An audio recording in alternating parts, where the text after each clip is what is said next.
성도 여러분, 6월 13일 토요일입니다. 내일 주일 예배를 위해서 마음 준비 잘 하시고 정성껏 하나님의 집에 나와서 혹은 또 불가능하신 분은 온라인으로 예배하실 수 있길 바랍니다. 우리의 예배를 하나님께서 연락해 주시길 바라고 오늘은 준비하는 날이므로 더욱더 경건한 하루로 살아가시게 되기를 바랍니다. 오늘 함께 나눌 주제는 원수 사랑인데요. 제가 말씀을 읽어드립니다. 누가복음 6장 27절 28절입니다. 그러나 너희 듣는 자에게 내가 이르노니 너희 원수를 사랑하며 너희를 미워하는 자를 선대하며 너희를 저주하는 자를 위하여 축복하며 너희를 모욕하는 자를 위하여 기도하라. 아멘. 아멘 하기는 했지만 마음이 답답합니다.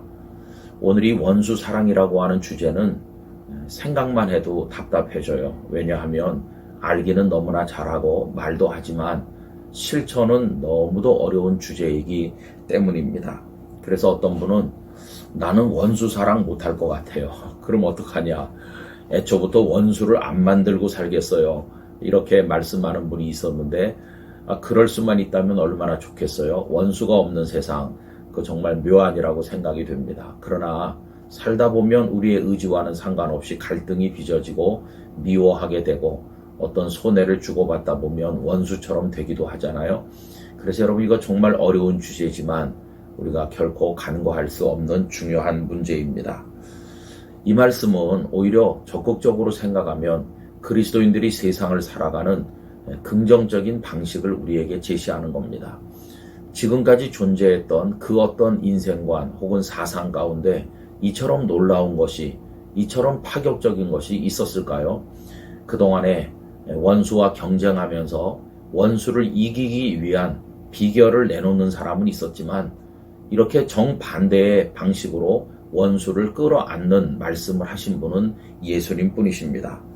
그래서 원수를 사랑하고 미워하는 자를 선대하고 저주하는 자를 축복하고 모욕하는 자를 위해서 오히려 기도해 주라는 이런 파격적 방식을 도대체 누가 말했겠어요? 예수님만이 말씀하신 거죠. 그리고 예수님께서는 이것을 십자가에서 구현하여 우리들에게 보여주신 것입니다.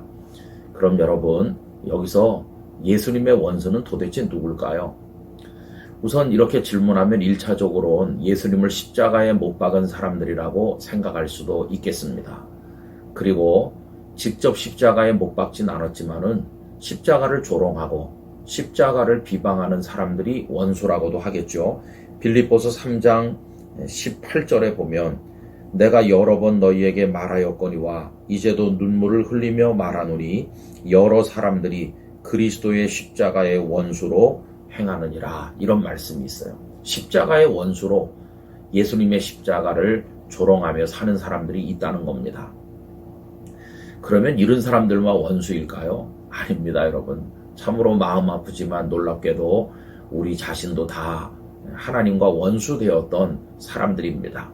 그런데 하나님의 구원을 받은 거죠. 그래서 로마서 5장 10절이 이렇게 말씀하지 않습니까? 곧 우리가 원수 되었을 때에 그의 아들의 죽으심으로 말미암아 하나님과 화목하게 되었은즉 화목하게 된 자로서는 더욱 그의 살아나심으로 말미암아 구원을 받을 것이니라. 우리도 따지고 보면 주님의 원수였어요. 그런데 십자가의 구원이 우리들에게도 임하여 주님은 원수 같은 우리도 사랑을 하신 것입니다. 여러분, 사랑 자체가 힘든 겁니다. 본능적으로 끌리는 그런 사랑이 있습니다만은 의지적으로 해야 되는 사랑은 다 어려운 사랑입니다. 그렇지만 주님께서 가장 아름답게 강조하신 것이 사랑입니다. 그러므로 힘들지만 우리는 사랑하기 위해서 노력해야 되고 더 풍성한 사랑, 더 지속적인 사랑을 위해서 기도하며 힘써야 되고 그 사랑이 원수에게까지 미칠 수 있도록 기도하며 노력을 해야 될 줄로 생각을 합니다. 안산제일교회 원로 목사님이신 고은 목사님에게 이런 말씀을 들은 적이 있어요. 여러분, 이 목사님 목회 중에 겪으신 일인데 암으로 마지막 시간을 맞이하게 된 어떤 성도님을 신방을 했답니다. 그래서 간절하게 말씀을 전했대요. 이제 천국에서 주님 만날 텐데 마음 준비 다 되셨나? 믿음의 준비를 잘 하라.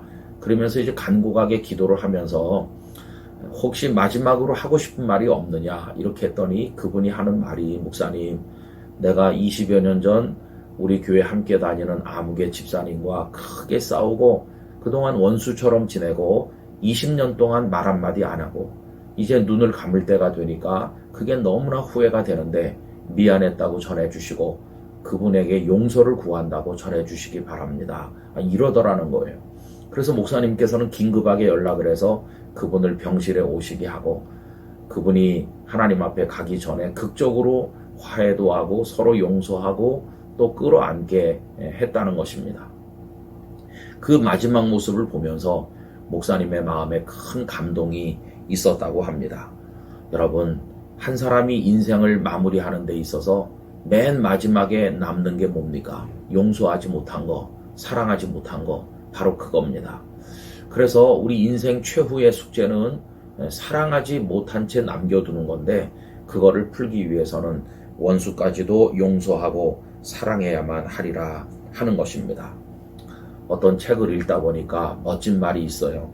향나무는 자기를 찍는 도끼날에도 향을 묻힌다 라는 말인데 어떤 유명한 작가의 판화 제목이기도 하다고 그러는데 저는 확인을 못 해봐서 잘 모르겠습니다. 향나무가 자기를 찍는 도끼날에도 향을 묻혀준다고 하는 거 정말 생각해 볼수록 멋진 표현이 아닙니까? 여러분, 자기를 죽이는 원수에게까지 사랑의 향을 묻혀줄 수 있다면 이게 바로 성도가 해야 될 일이 아닌가 생각을 합니다. 잠언 25장 21절 22절을 읽어드립니다.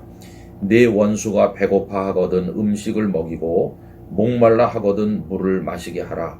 그리하는 것은 핀 숯을 그의 머리에 놓는 것과 일반이요 여호와께서 내게 갚아 주시리라 하셨어요. 여러분, 그런 마음으로 오늘도 세상에 사랑을 흘려보내며 모든 사람을 포용하며 살아갈 수 있는 우리 모두가 되기를 간절히 원합니다. 주님, 사랑의 사람이 되게 하시되 오늘의 주제처럼 예수님께서 그렇게 하신 것처럼 원수까지도 사랑할 수 있는 사랑의 능력을 저희 모두에게 주시옵소서. 예수님의 이름으로 기도하옵나이다. 아멘.